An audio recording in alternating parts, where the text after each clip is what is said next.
to support Donald Trump in your writings? I mean, it was gradual, but then why was that? Well, I think all of us felt that the national ticket was playing by the Marquess of Queensberry rules. We really hadn't seen a vigorous pushback. Remember Lee Atwater in the '88 campaign? We kind of deplored his tactics post factum, but at the time he took apart Dukakis, the contradictions. And so we were losing with Bob Dole and McCain and Romney, 46, 47, 43, even as we were doing well on the conservative side at the local. 1,000 offices lost during the Obama administration. So Trump seemed to be the only one that was unconcerned what the establishment, and by that I don't want to be vague, what university professors said, New York Times said, PBS, NPR, Council on Foreign Relations. He just spoke to the people, and he did it in such a way that was refreshing, and he sort of was psychodramatic that this was an existential war and we were losing it, and we had to fight back and not be worried what people said. And then the other thing was really strange about him, Mark, was he didn't buy into the new demography. It may be true, but he said, you know, you can win by losing California and New York and Illinois, because there are 6 to 8 million people, Wisconsin, North Carolina, Michigan, Ohio, Pennsylvania, that either didn't vote Republican or they didn't vote at all. And I can win them back with a nationalist, strong jobs, I like the deplorable message. People thought that was crazy. And so I thought he was just eccentric, and I was a little bit dangerous, I thought, but I thought that he was, at this point, that we're at a point of no return, and he was the anecdote. We're at a point of no return. You said existential threat. Yeah. What do you mean by that? Well, I mean, if we're the typical of conservative America, you and I, the 65 million that voted for Trump, we look around, it's like a synopticon. We've got the NFL, NBA, Silicon Valley, Apple, Google, Facebook. We've got Rockefeller. We've got the Brookings Institution. We have cable TV, not just MSNBC and CNN, but the major networks as well. We have NPR. We have PBS. We have the progressive cultural movement. Academia. Music. Academia is where I am. And we're surrounded, and we think that these institutions don't have as much clout as they do have. And then we get shocked every 4 years that the message just surrounds us, and we don't have a mechanism for breaking through to the American people and getting a message. And the irony is the message of free market capitalism, limited government, individual liberty is what they thrive for. In their daily lives, they sometimes vote against their interests, because this circular octopus, synopticon, whatever you want to call it, we don't get any, you and I, conservatives, traditionalists, we have safe spaces, if I could use their word, where we retreat to. For them, it's a 24/7 relentless entertainment, education, politics, media, and it's overwhelming. Do you think, the progressives, they wrote about this, that they basically needed to devour society, all these major institutions. Do you think they've largely succeeded? I do. I think if you, tomorrow, Mark Levin, go to Stanford and you give a lecture on global warming, I don't think you're going to be able to finish that lecture without being interrupted. I think if I go to Stanford or Harvard or Yale and give a lecture on the value of assimilation, integration, and intermarriage with measured, legal, meritocratic, diverse immigration, I won't be able to finish that lecture. I think if I touch somebody in the shoulder and that person files a sexual harassment suit at me at a major corporation, I'm not going to be given due process. And that's besides the social chaos that we live in. I live in an area that's ground zero of illegal immigration, where the Norteños gang is fighting the M13 gang across the street. I'm talking about refined society. So I don't think due process, free speech, the right redress of grievances exist in major areas of American life: corporate, university, foundational life, media. So you're saying what you've already seen, and I agree with it, the fundamental transformation of America gradually. Is it picking up speed now? I think it is. I don't want to be pessimistic in the sense that I really admire you, and I admire people at Fox News. I admire people, some in the Republican Party, really brave voices there are in academia that are saying, you know, I'm going to speak out regardless of the consequences.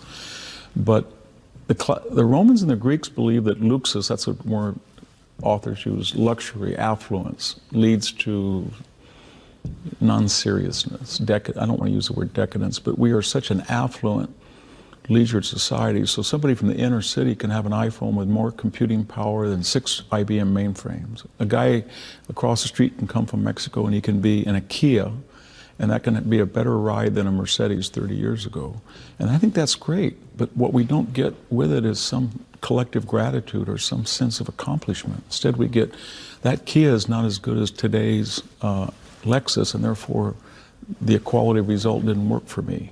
And that I don't like the lack of gratitude or the trashing of the system or our ancestors that gave us all this system. And maybe it's the universities have created an arrogant and ignorant cadre of youth, but something's gone wrong. Isn't this the issue about freedom generally? Freedom is a tremendous thing. Yeah.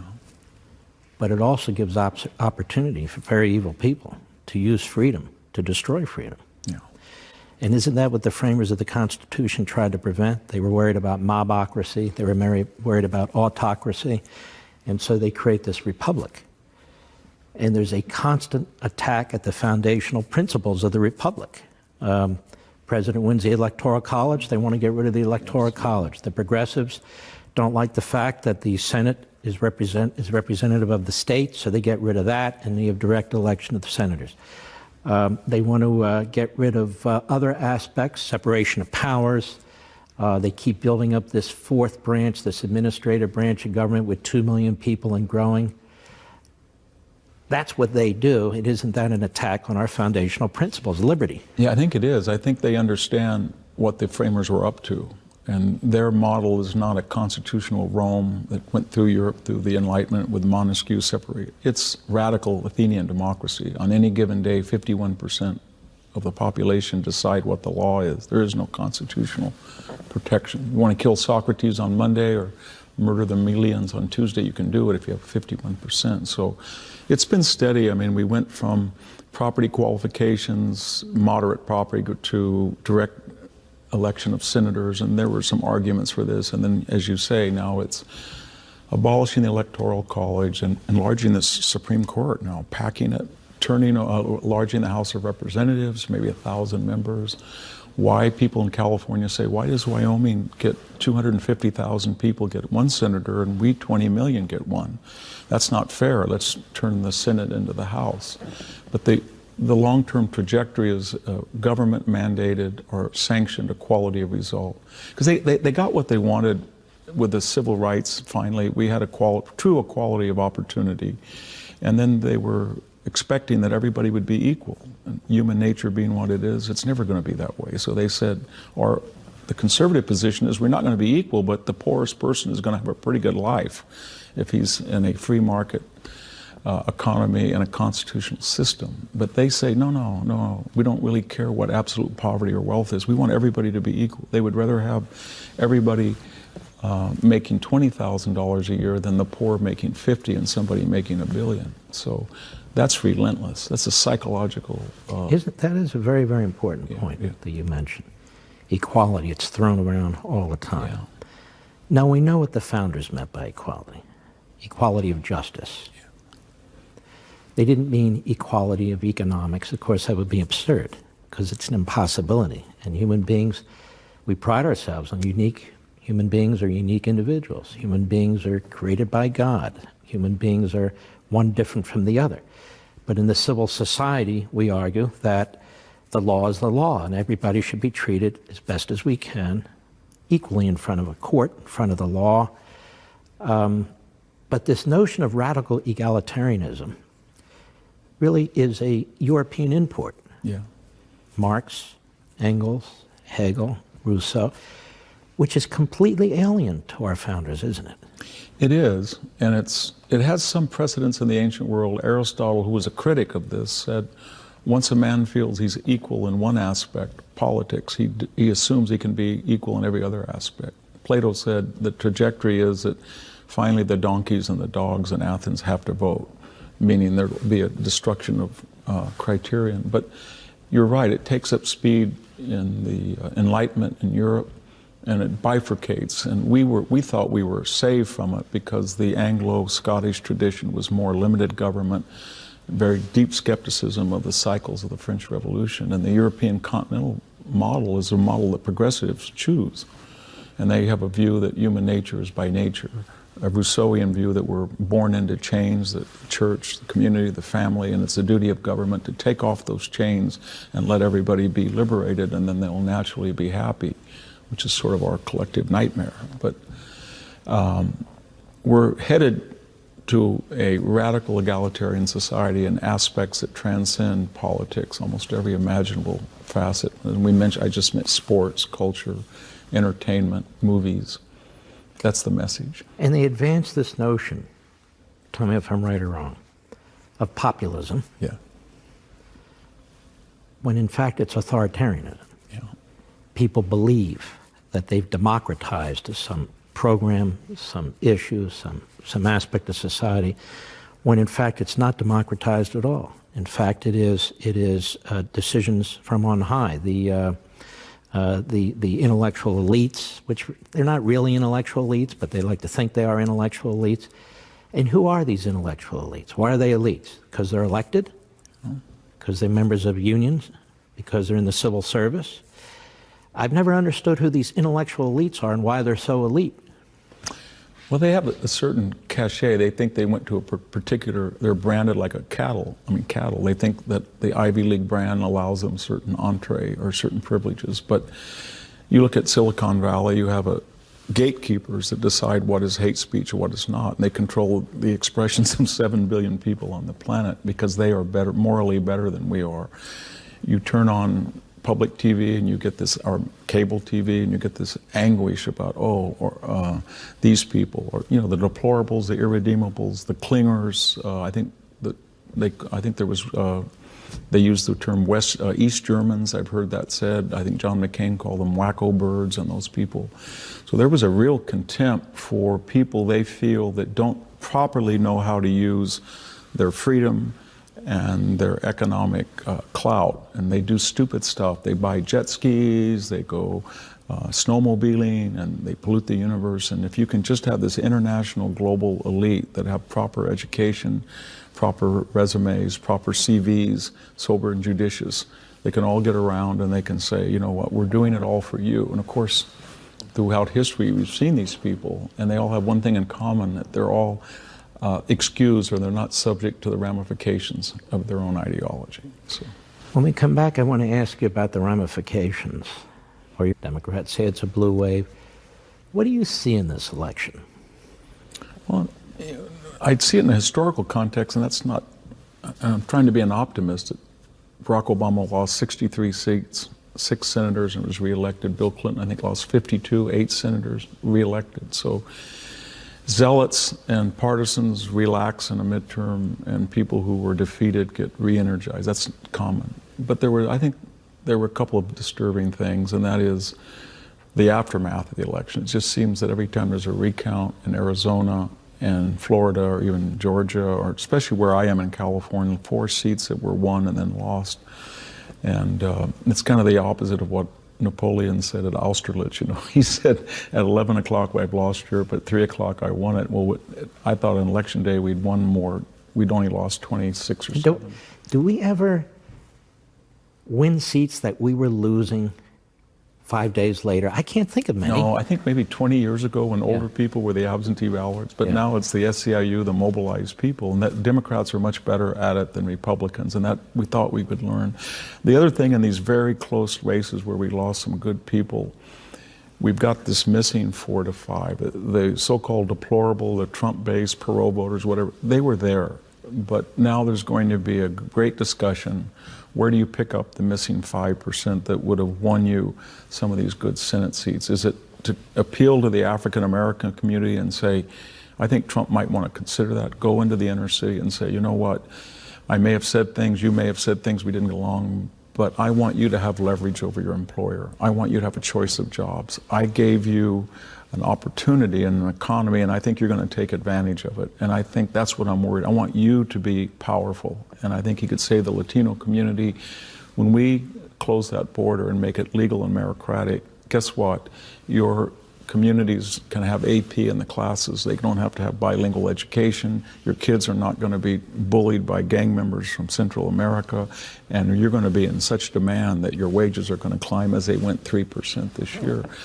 And then we have that other missing, I don't know, maybe you know better than I do, and that's the proverbial, I don't know who they are, but the cable liberals keep talking about the suburban women that are turned off, and we've lost them. Maybe so. I don't know what, when he said Stormy Daniels was horse-faced, maybe that turns them off. I don't know, but there's 3 to 4%, and that you don't need it all in one place. You can get 1% here and 2. He's very close, but he's going to need a little bit of boost if they have a credible candidate in 2020. Isn't part of the problem, maybe it's in the suburbs, the way the media frame this debate? They don't even frame a debate. No, they don't frame a debate. Now, the last 6 months, the president's been called Hitler. His administration has been compared to the Third Reich. Yeah.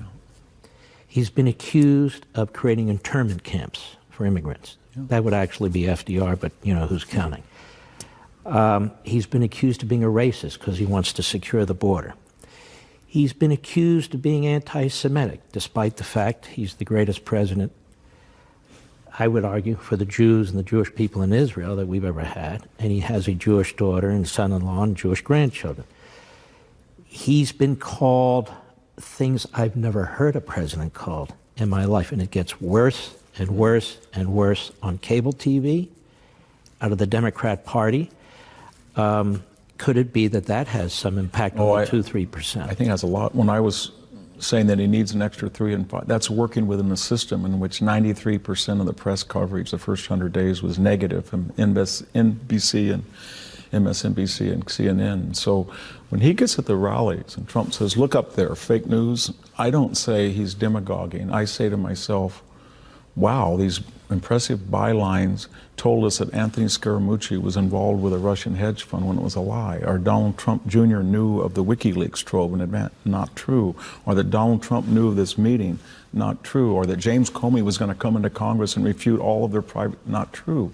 Then I look at Anderson Cooper and I think the scatology that he mentioned, or this, remember the religion editor for CNN? He said Trump is a piece of, we haven't seen that before, or Michael Hayden or James Clapper calling the president either, in case of Clapper, or treasonous, or Hayden invoking the Third Reich, or that Julia Joff saying that he's radicalized more people, all without pushback. So this all came from CNN. We're not talking about Kathy Griffith with the decapitated head, or the jokes about Trump crashing a jet. There's a whole corpus of examples that we don't hear about, but we have privilege if you want to take the effort to learn about it. So when he says, look at those people, he has grounds to do that. And yet, this president has been relatively passive when it comes to action on the media. John Adams, Sedition Act, locked up journalists, Abraham Lincoln's executive order, when the New York newspaper printed a fake presidential proclamation. He ordered his generals to arrest the editors and the journalists, and they shut down almost 300 papers. Whatever you think about it, that's what he did. Woodrow Wilson set up a whole intelligence operation against the media, and a new Sedition Act of 1918. You've got FDR going after publishers. You got Obama going after reporters.